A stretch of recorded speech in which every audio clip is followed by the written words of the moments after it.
Well, I'm really grateful that Beth has generously offered to be with us today. She's another force to be reckoned with. And I just love her energy and her playfulness and how she brings focusing in nature into focusing, and so many other creative ways of living. And so I'm going to let Beth speak for herself, but I just wanted to say thank you for being with us today. Thank you, Melinda and Lynn. And thank you all for being here. We are about to embark on generating our own neuroelasticity. And before we start, there's like this, just noticing like my heart pumping out of my chest. I think hearing about this church and this, I was here for fierce love in the being able to hear from your pastor and her passion and her revolutionary love. And it's, yeah, it's really hitting me in a pretty profound way. So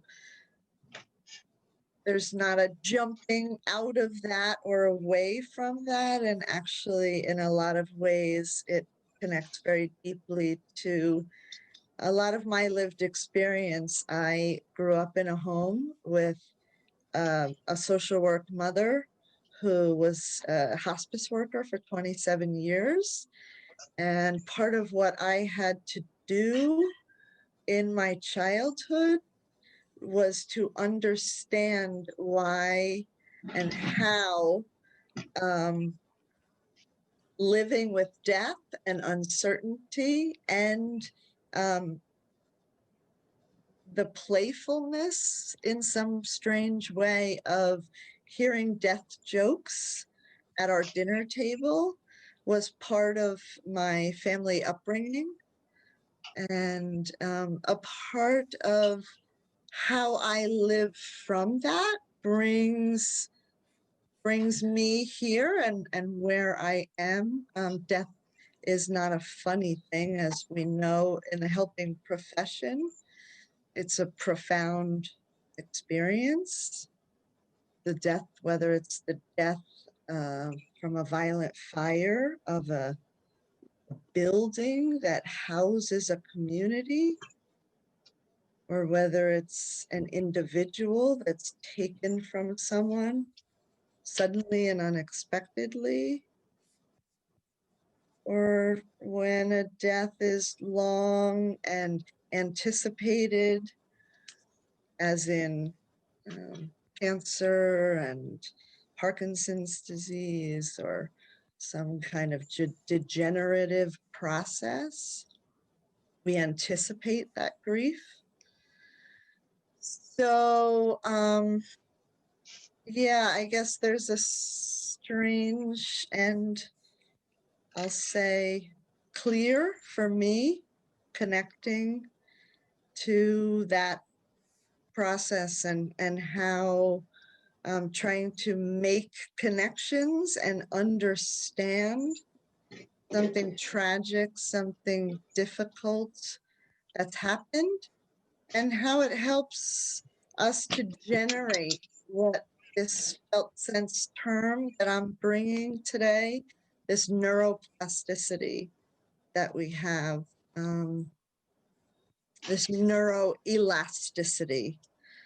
So when I was preparing for this talk, I was dipping into my own felt sense process and trying to come up with, how do I talk about this? How do I teach this? And we're going to be playful and experimental, but I first wanted to just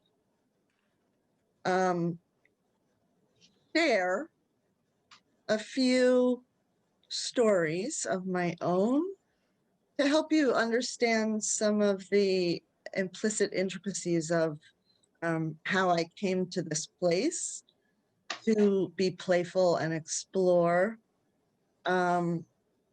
but also that this explorations sometimes come with these implicit intricacies, the underneath of how we come to experiment and explore.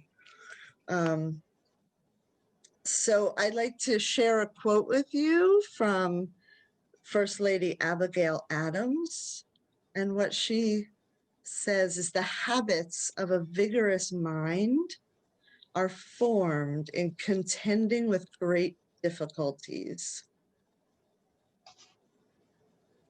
So when I was thinking about what stories to share, right, we all have these lived experiences, and there's so many of them. I have 4 that have come to me that have connecting with me and with what we're going to do here today. And they sort of go through my life and my lived experiences to help you understand this generative process. And here today, we're co-creating a space and a place for generativity, for the stretching of our mind-body connection, the stretching and opening, and the allowing of closing off. So if anything I share starts to drift and you start to drift into your own guide, a story that comes to you, let yourself drift and tune me out. And if something I say begins to resonate, something touches you, something connects, that might be that opening where this sharing in a resonant field space starts to co-create a something for you. So as a young child, I moved 5 times before I was 8 years old, when I re-landed in New Jersey. My family was part of the Roman Catholic Church, and I think that was part of what helped them to stay grounded through all this moving. And at the age of 5 and 6 years old, I was living in Virginia. And one of the things that my family did with us is we went to church weekly. And the mission at that time of their church was to help Vietnamese refugee families to come to this country, to come to Virginia Beach, Virginia, to have the church as a home, a place to belong, a place to begin. And so there were many refugees families through my doors as a young child that we would feed, we might house, and then we would sit at their dinner table so that they could share their gratitude with our family.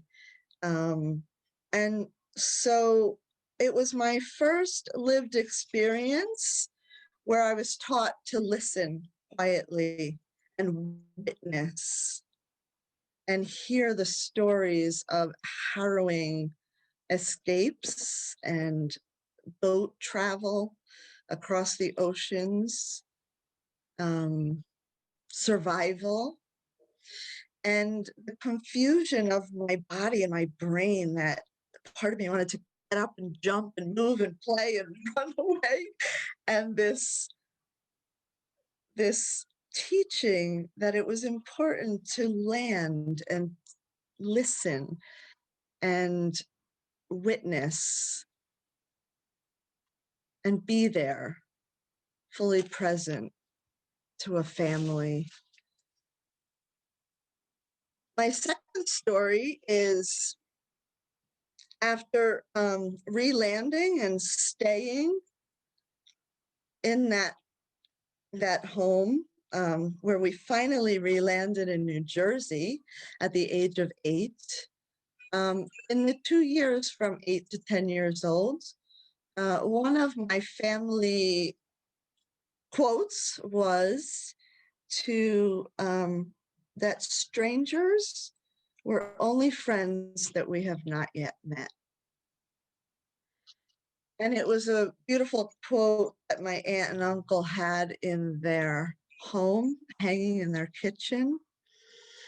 We're a very family-oriented family, so there were lots of family visits, and that sentence, that reminder over and over again was taught to us. So we weren't taught in my family, strangers are to be feared. We were taught strangers are just friends we've not yet met.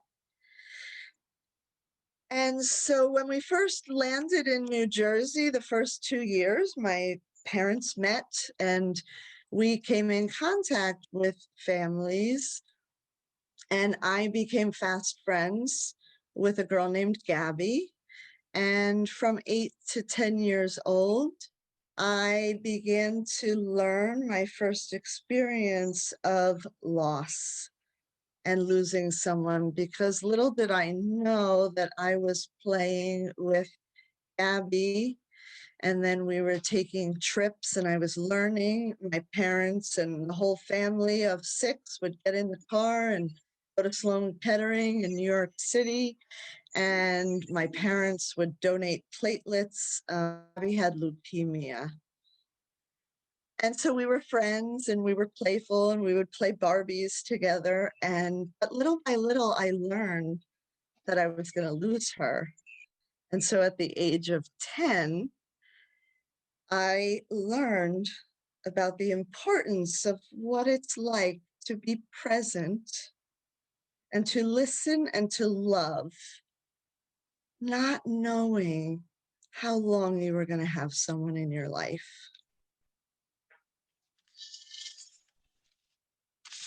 I learned that the uncertainty is certain.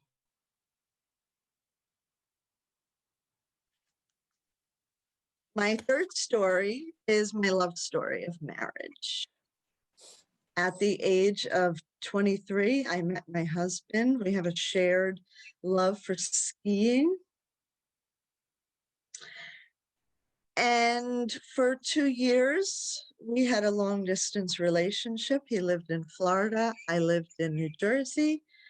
We met in Colorado, sort of formed this triangle for anyone who doesn't know the United States.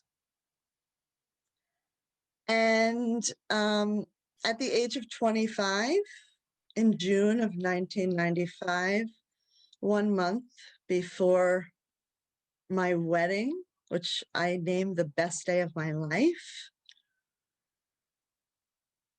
my 15-year-old cousin, who lived at the Jersey Shore, one of 9 children, lived next door to my grandmother. And it was a place where we would gather in her 2-bedroom apartment. And I have 26 cousins on my mother's side of the family. And it would be commonplace where 20 people would be sleeping on the floor of this 2-bedroom house, and we would find joy. And my cousin, on his 15th birthday, after having birthday cake, walked down to the ocean 2 blocks away. And in times of joy, troubles come too. And it was something I learned, that he walked to the ocean and never returned home. He got caught in riptides and he died that day. And so a month later, on August 5th, when I was married, my marriage, my wedding day, was this complex intricacy of love and celebration.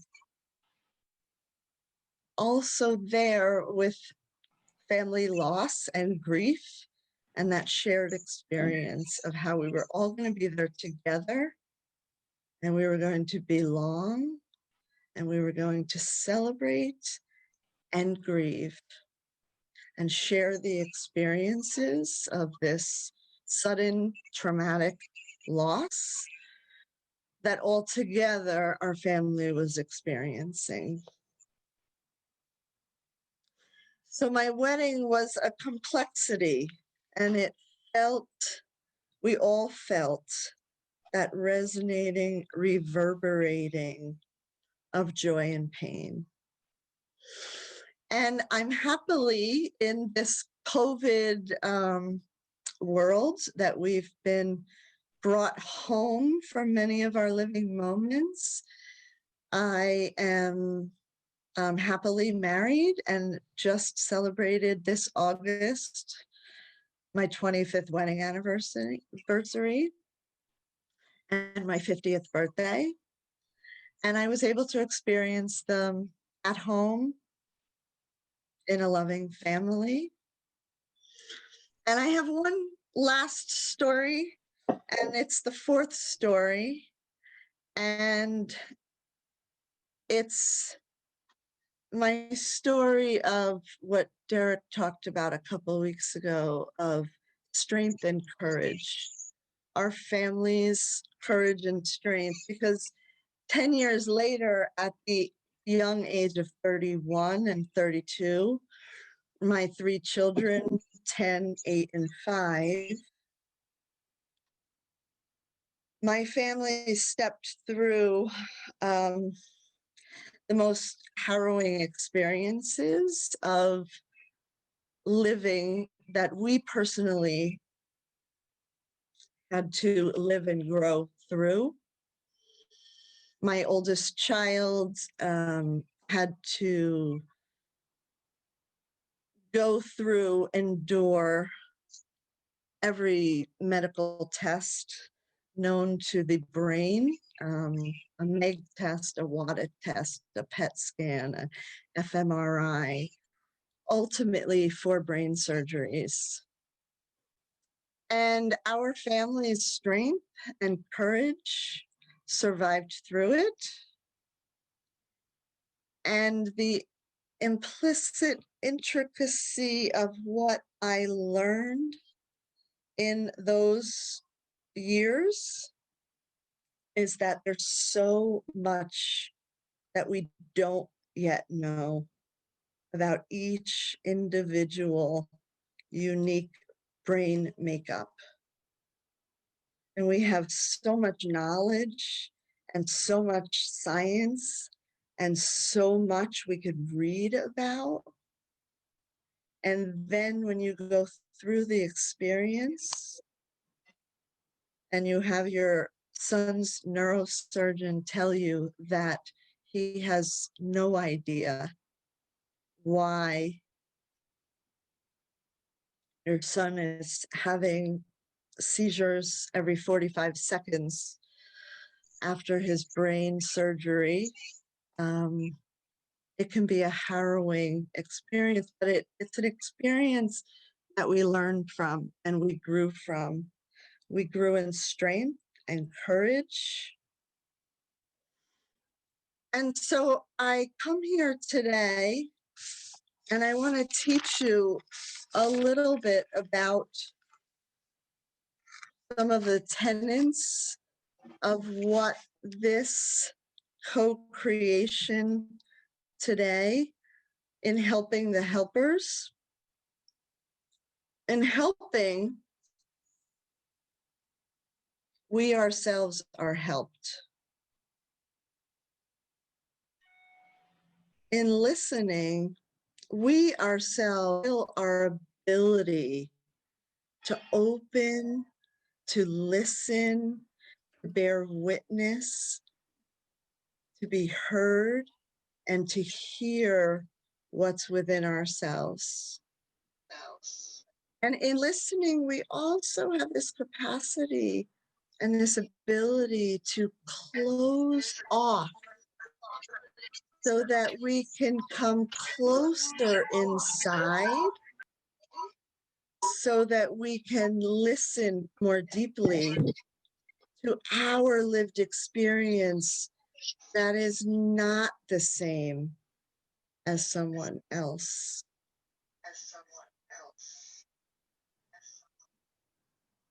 Janet Funder, who was one of my focusing guides as I was learning focusing, she's a gem in this focusing community that left before I would have liked her to. But she shared with me one time a gem.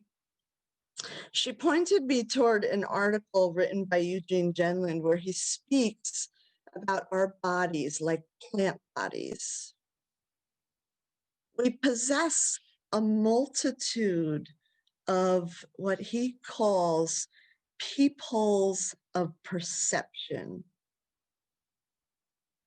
And in this process of listening, we don't always know, but we can have a sense of this trust, that there's this practicing and trusting that our listening bodies can be like these plant bodies that can open and close these peepholes of perception so that we can be fully here, present in the listening act.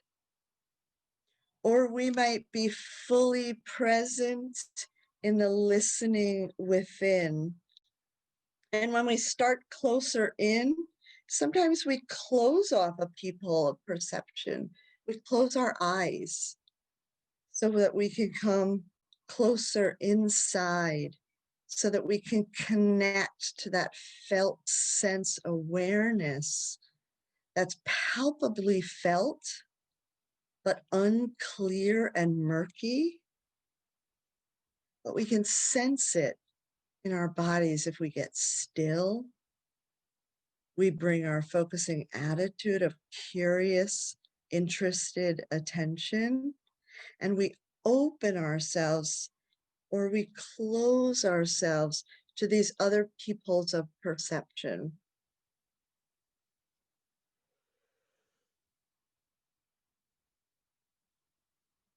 I'm reminded of a statement that Lynn made in her listening talk, and it was that listening is not reciprocal.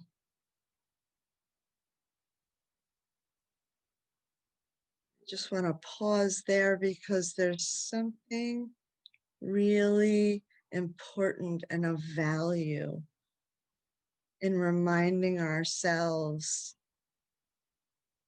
listening is not reciprocal.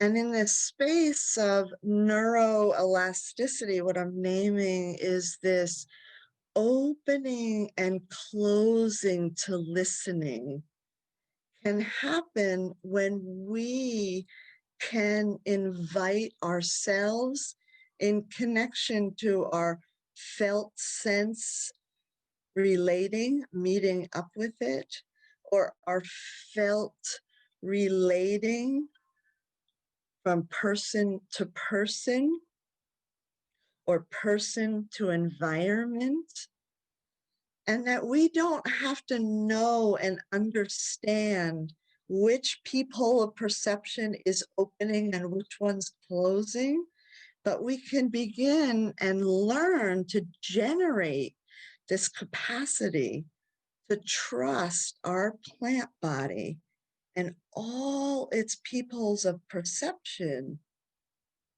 to allow us, to invite us to listen to another person with our full focusing attitude of curious, interested attention.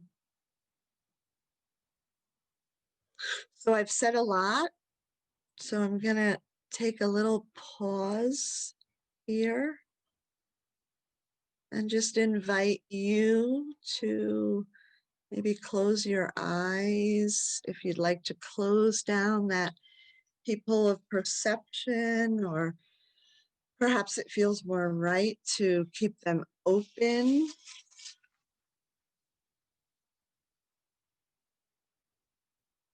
And just connecting with your most present breath as you inhale into that inner space of you.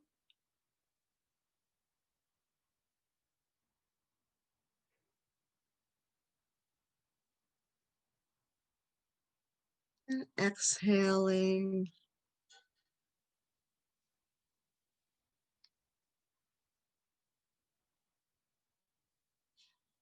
And inhaling. You might invite yourself to just notice what is beginning to wake up. Might be something on the outer edges of your body.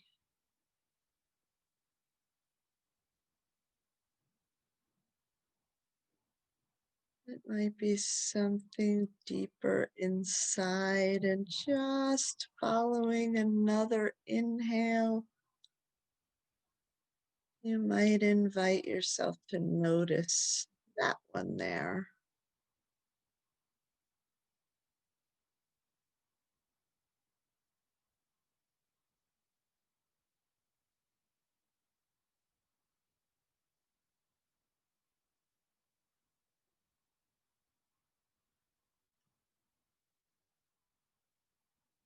And on the next inhale, you might just breathe in.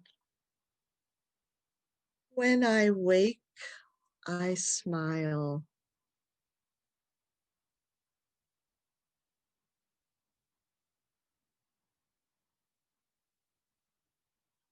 And let an exhale form. And on the inhale, when I wake, I smile. And on the exhale, today, I have 24 hours to live.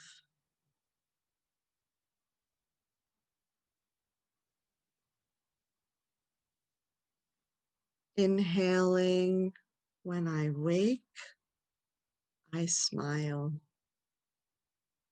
Exhaling, today, I have 24 hours to live. Inhaling, I vow to live deeply and fully. And exhaling and looking out to all beings with compassion.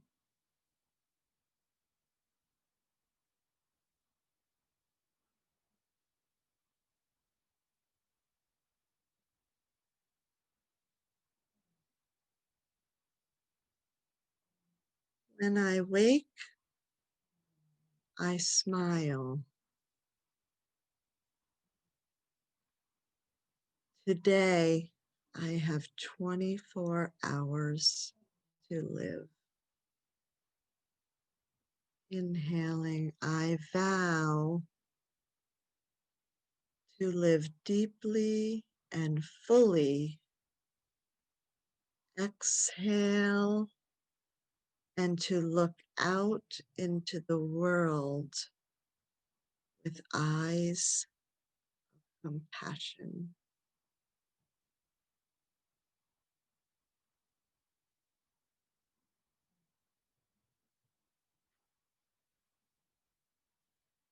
I'm going to give you just a few moments of quiet to continue your own inhales and exhales, and let your own words form here, or let your body and breath connect to a felt sensing, palpable Patient.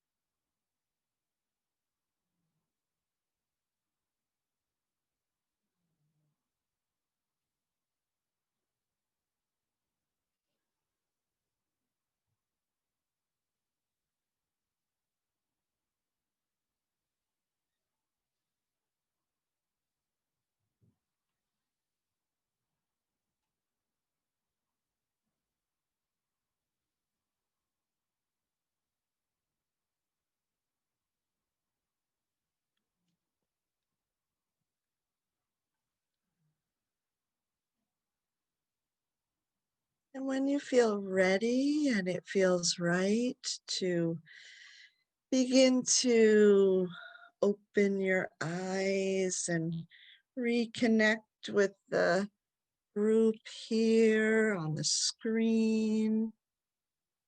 And just take a moment to gather one of your writing tools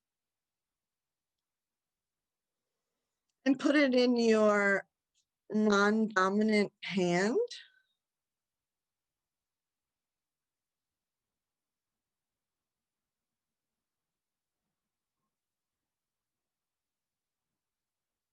And then allowing it to switch over to your dominant hand.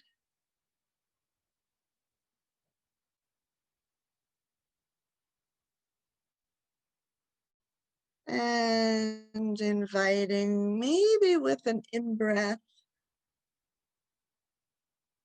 meditative awareness practice, you might just connect a breath and a movement. You might want to move quickly, playfully, or slower and meditatively. And you might invite yourself to just write in the air a felt sense, a word. You might draw a something that's unclear and doesn't quite make sense.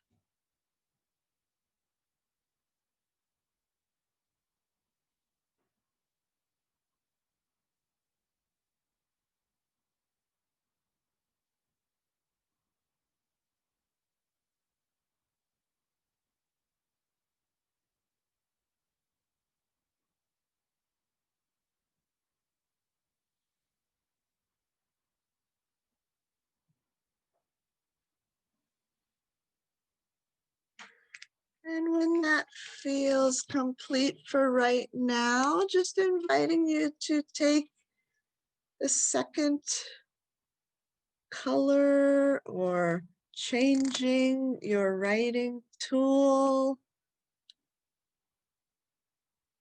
and just begin to allow action of yourself designing, connecting, maybe drawing a word, script,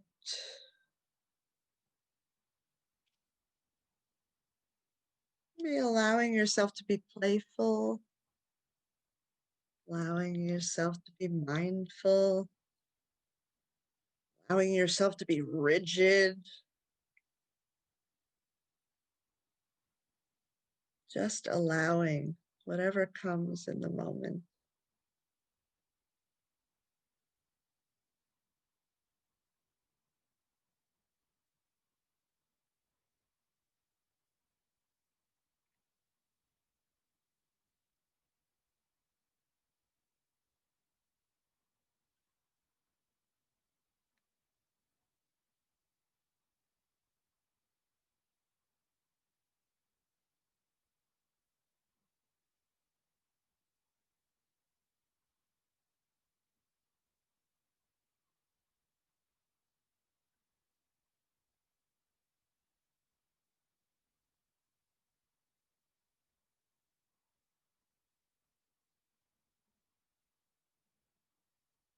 letting yourself be curious, interested for as long as that feels right.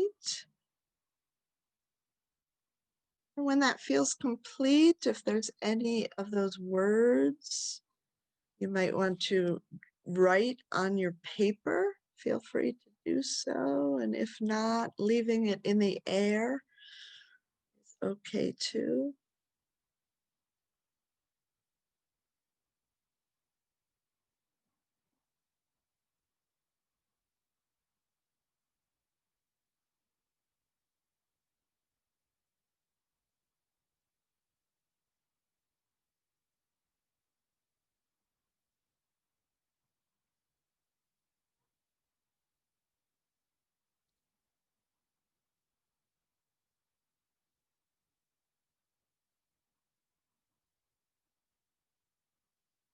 And one last step in the process of this experiment for now, I invite you to take your rubber band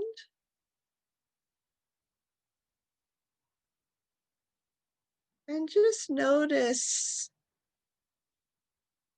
maybe stretching it and noticing the tension and bringing it closer together. And if you don't have a rubber band, you can imagine it. And just inviting yourself to bring the number of fingers inside of it that you want.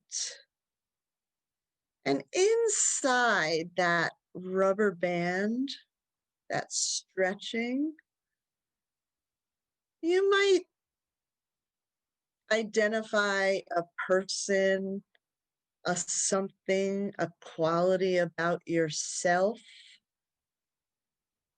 Maybe that names who's in my circle. What's an important, valuable quality of myself?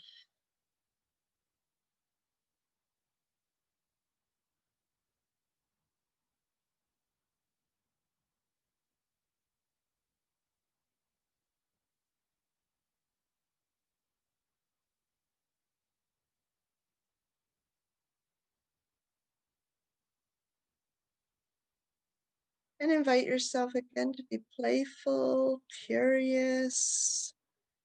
Notice how there's only so much stretching before the tension becomes too great.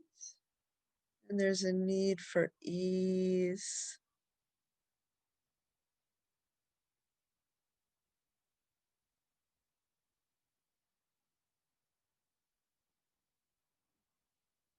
Just allowing. You might also go in another direction,